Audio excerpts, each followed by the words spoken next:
मन कैसे बड़े होते हैं। दो छोटी छोटी कहानियां सुन लीजिए कि बच्चों के मन कैसे बड़े किए जाते हैं और उसमें आदर्श विद्या मंदिर का योगदान क्या है। मैं बहुत छोटा था और अपनी दादी के पास सो रहा था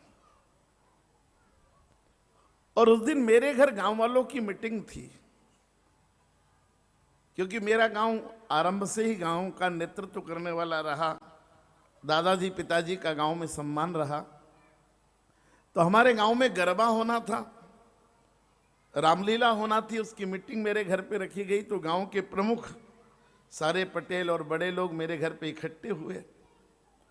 मेरी माँ ने आंगन में अलाव जला दिया, बिछात कर दी, सब लोग आकर बैठ गए, बातचीत शुरू हुई। तो मेरी माँ ने सबको चाय बनाकर सर्व कर दी। वो अलाव में तापते तापते चाय पीते पीते रामलीला की और गरबा की मीटिंग शुरू हुई। 2 घंटे हो गए, ठंड बहुत थी। तो मेरी माँ को लगा कि नहीं, एक चाय और पिला देना चाहिए, ठंड ज्यादा है। तो मेरी माँ ने डबल चाय बनाकर सबको पिलाई। अब चाय पी ली तो लंबी चर्चा और हो गई, रात की 12 बज गई। तो मेरी माँ के मुंह से अचानक निकल गया कि इन गांव वालों को हमारा ही घर दिखता है क्या। अब रात की 12 बज गई, ठंड के दिन है, कब भोजन करेंगे, फिर कब बर्तन साफ करेंगे, कब सोएंगे।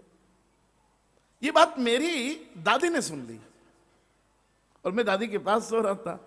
माँ ने धीरे धीरे बोला मन ही मन में, पर वो सुन ली मेरी दादी ने, क्योंकि उस समय सासुओं के कान बहुत तेज होते थे। इसलिए तेज होते थे कि उन्होंने मोबाइल के ईयरफोन लगाकर कान बर्बाद नहीं किए थे। अब अपन ने ईयरफोन लगाकर कान ही बर्बाद कर लिए तो क्या करेंगे। सुना गई और एकदम का लाड़ी इधर आना, और जैसे ही का लाड़ी मेरी मां कांप गई, क्योंकि वो समय था जब बहुएं सास से डरा करती थी। अब की क्या स्थिति मुझे नहीं मालूम।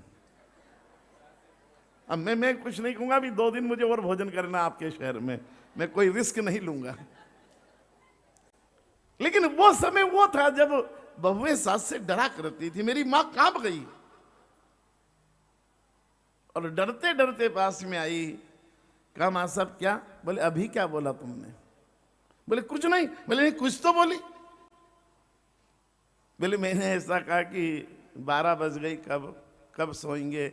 2 चाय पिला दी, फिर भी उठने का नाम नहीं ले रहे लोग।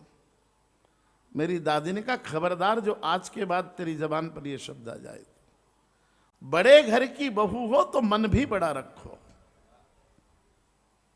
भगवान के काम से, जगदम्बा के गरबे के लिए, राम की रामलीला के लिए 5 लोग हमारे घर बैठे हैं। एक दिन लेट सो जाओगी तो कोई प्रलय नहीं आ जाएगा। ये इतने में तुम, अरे हमारा भाग्य है कि ये 20 लोग भगवान के काम के लिए हमारे घर बैठे हैं। अरे कुछ अभागे तो मर भी जाते हैं तो उठाने वाले 4 नहीं मिलते। इसलिए आज के बाद ऐसी छोटी बात नहीं होना।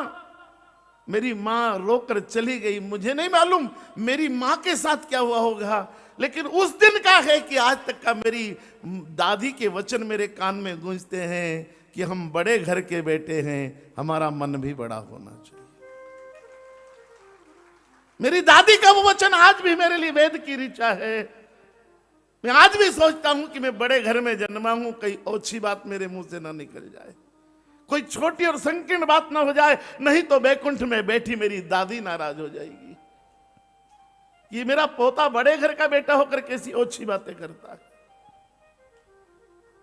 क्योंकि मां का एक एक शब्द और दादी और नानी का एक एक शब्द बच्चों के लिए भागवत होता है।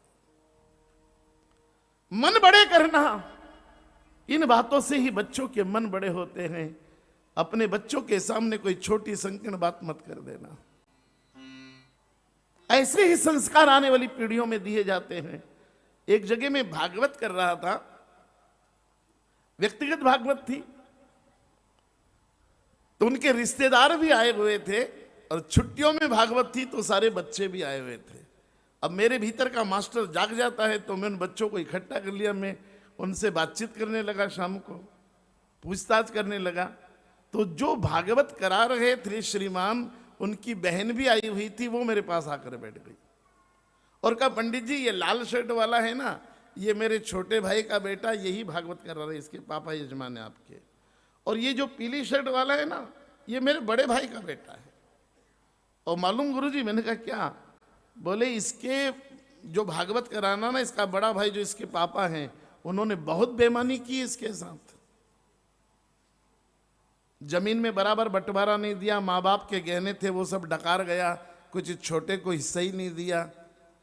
ये तो इसकी नौकरी लग गई, मेहनत करी और भगवान की दया हो गई तो आज वारा न्यारा उससे बहुत अच्छा है, पर बड़े ने बहुत बेईमानी की इसके साथ। वो ऐसी बता रही थी कि वो जो यजमान की पत्नी थी वो आ गई, उसने कहा दीदी क्या बता रही हो आप पंडित जी को? बोले कुछ नहीं, सही बता रही हूं। बोले उठो यहां से जाओ आप। बोले क्यों? बोले हम दोनों, इन दोनों भाइयों में प्राण से ज्यादा प्रेम है, वो घटना 40 साल पुरानी हो गई, क्यों गड़े मुर्दे उखाड़ रही हो? जब हमारे परिवार में एकता है, प्रेम है, उस बात को भूल गए हैं, फिर एक हो गए हैं। अगर ये मेरे बच्चे के मन में घर कर जाएगी तो ये बड़े पापा को प्रणाम करना बंद कर देगा, ये अपने भाई से ईर्ष्या करना शुरू कर देगा। ऐसी फालतू बात क्यों कहती हो? उठो जाओ यहां से। पंडित जी ये सब गलत है, ये जो कह रही गलत है। नहीं, सब हम एक है। मेरे जेठ बहुत अच्छे आदमी हैं, ये तो दूर नौकरी करते हैं, मैं बीमार हो जाती हूँ तो अस्पताल वही ले जाते हैं मेरे को। ये तो वहां 200 किलोमीटर दूर है इनकी नौकरी। तो ऐसा कहकर रो पड़ी। मैं उठा और उनको प्रणाम किया। भाभी जी ने कहा आप प्रणाम क्यों करते हो पंडित जी? मैंने कहा भाभी जी मैं कथा बांचता हूं इसलिए सारा गांव मुझे प्रणाम करता है, पर तुम भागवत जीती हो इसलिए ब्राह्मण का पैटर तुम्हें प्रणाम करता है। तुम भागवत जीती हो यार, मैं तो केवल माइक पे भागवत कहता हूं। तुम अपने बच्चों को जहर नहीं पिलाना चाहती, तुम अपने बच्चों को अमृत पिला रही हो। इसलिए वेदों ने कहा वयम अमृतस्य पुत्रः, हम अमृत के बेटे हैं। हमारी मां ने जहर नहीं पिलाया हमको, हमारी मां ने हमें अमृत पिलाया है। कोई संतान बड़ी होकर कह सके कि मेरी मां ने अमृत पिलाया है? वयम अमृतस्य पुत्रः, हम अमृत के बेटे हैं।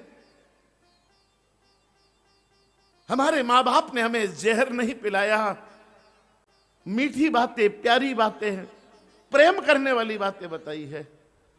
इसलिए बच्चों के सामने विद्वेष की, झगड़े की, मनमुटाव की, लाभ हानि की ज्यादा चर्चा नहीं करना। बच्चों को पिला सको तो अमृत की, इससे बच्चों के मन बड़े होंगे। इसलिए हमारे आदर्श विद्या मंदिर में हम रोज कहते हैं कि बच्चे टिफिन लेकर आना, भोजन का डिब्बा लेकर आना। और किसी दिन कोई बालक भोजन का डिब्बा लेकर ना आ पाए, वह अकेला क्लास में बैठा रह जाए कि आज मेरी मां बीमार थी, पेट में दर्द हो रहा था, भोजन नहीं बना पाई, वो चुपचाप बैठा। आचार्य जी, भैया जी उसे बुलाते इधर आओ। किसी विद्यार्थी को कहते हैं अपने साथ इसको भोजन कराओ। किसी भूखे को कोई दूसरा बच्चा भोजन कराता है ना तो उसका मन बड़ा हो जाता है। मन बड़े करना कि अपने हिस्से का भोजन दूसरों को दे सको, हम भूखे रहकर भी दूसरे को भोजन करा सकें, इतना मन बड़ा करना। इसलिए माताओं, आदर्श विद्या मंदिर के शिक्षकों की ओर से आपके चरणों में प्रार्थना करता हूं कि कभी बच्चों को घर से ये कहकर मत भेजना कि ये देसी घी का हलवा और ड्राई फ्रूट डालें, इसको दूसरे को मत खिलाना, तू ही खाना। ये कह के मत भेजना, बस इतनी प्रार्थना कर रहे हम। नहीं तो आप ड्राई फ्रूट डालो और कान पकड़ के कहो कि उसको मत खिलाना, राजू को। 750 रुपए किलो का घी डाला है इसमें। खाने और पीने से कोई बड़े नहीं होते यार। ये घी भी खाने से कुछ नहीं हो रहा है। मैं डॉक्टरों के बीच बोल रहा था, अभी एक डॉक्टरों के सम्मेलन में मुझे बुलाया गया, मैं वहां बोल रहा था मध्य प्रदेश में। तो मैंने सारे डॉक्टरों से माफी मांगी कि आप जो कहते हैं उसका मैं खंडन करता हूं। सबने कहा पंडित जी क्या? मैंने कहा बहुत छोटा आदमी हूं पर हिम्मत करता हूं कहने की कि मेरी व्यासपीठ मानती है कि ना अनार का जूस पीने से खून बढ़ता है, न चुकंदर का सलाद खाने से खून बढ़ता है, न गाजर का हलवा खाने से खून बढ़ता है। अरे औलाद अच्छी हो तो आदमी का खून यूं ही बढ़ता है यार। बहू औलाद, बहू और बेटे अच्छे हो तो यूं ही खून बढ़ जाए आदमी का यार। कहाँ गाजर का हलवा चुकंदर से खून बढ़े।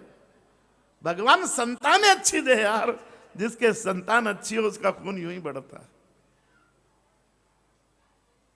एक डॉक्टर को एक आदमी ने क्लेम कर दिया कि आप तो कहते थे कि गाजर खाने से और चुकंदर का सलाद खाने से खून बढ़ता है, मेरा तो बढ़ ही नहीं रहा। बोले 2 महीने से मैं चुकंदर खा रहा हूं और गाजर का जूस पी रहा हूं। मैं वही बैठा था, मैंने कहा नहीं डॉक्टर साहब गलत नहीं कह रहे, बढ़ता है। तू जो चुकंदर का जूस और गाजर का जूस पीता है उससे तेरा खून बढ़ता है, 100 ग्राम बढ़ता है, पर तेरी बहू रोज 200 ग्राम पी जाती है, तो अब हम क्या करें यार। घटना